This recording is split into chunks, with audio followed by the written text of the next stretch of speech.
नमस्कार, स्वागत आहे तुम्हा सर्वांचं माझ्या चॅनलमध्ये. तर आज आपण डिंकाचे लाडू बनवणार आहोत.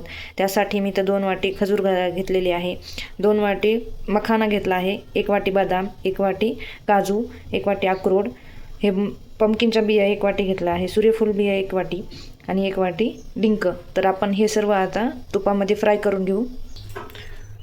आता आपले सगळे ड्रायफ्रूट्स फ्राय करण्यासाठी तूप गरम झालं आहे. त्यामध्ये मी पहिल्यांदा डिंक फ्राय करून घेते.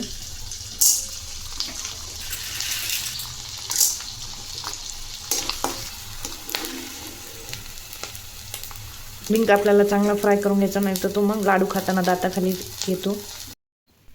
बघा, डिंक तळून झाला आहे, व्यवस्थित तळला आहे. आता बाकीचे ड्रायफ्रूट्स पण आपण तळून घेऊ.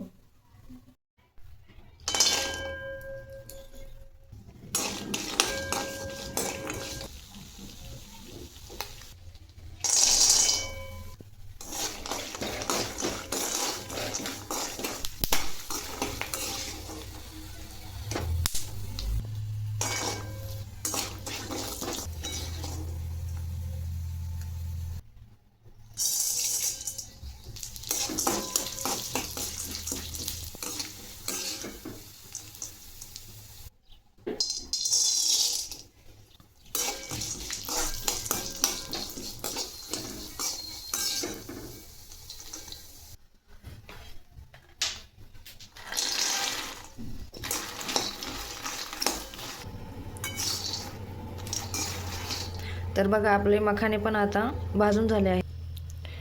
आता आपले सर्व ड्रायफ्रूट्स ते तुपामध्ये तळून झाले आहेत. आता आपण आपली खजूर तुपामध्ये परतून घेऊ, मऊ होईपर्यंत परतून घ्यायचे आहे.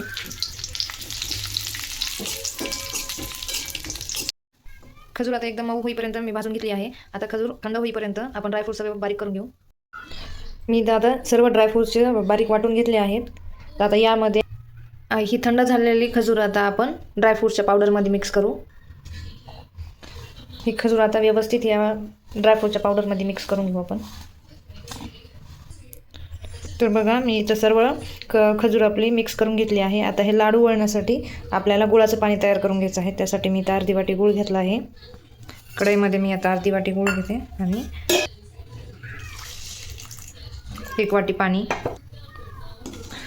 गूळ आपल्याला फक्त विरघळेपर्यंत गॅसवर ठेवायचा आहे. गूळ पूर्णपणे विरघळला की आपण ते ड्रायफ्रूटच्या पावडरमध्ये मिक्स करून घेऊ. बघा, इथं पूर्णपणे गूळ विरघळला आहे. आपण हे आता त्या पावडरमध्ये पाणी टाकून घेऊ. पूर्ण पाणी टाकून घ्यायचं नाही, जेवढं लागतं तेवढंच घ्यायचं आपलं टाकून. थोडं थोडं करून टाकायचं. आता हे मिक्स करू आणि याचे लाडू वळायला घेऊ आपण.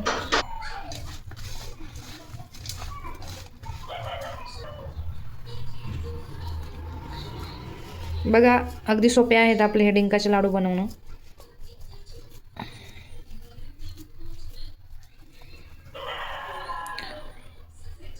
बघा किती छान झालं आणि झटपट वळतात, हाताला चटके बसत नाही, काही नाही.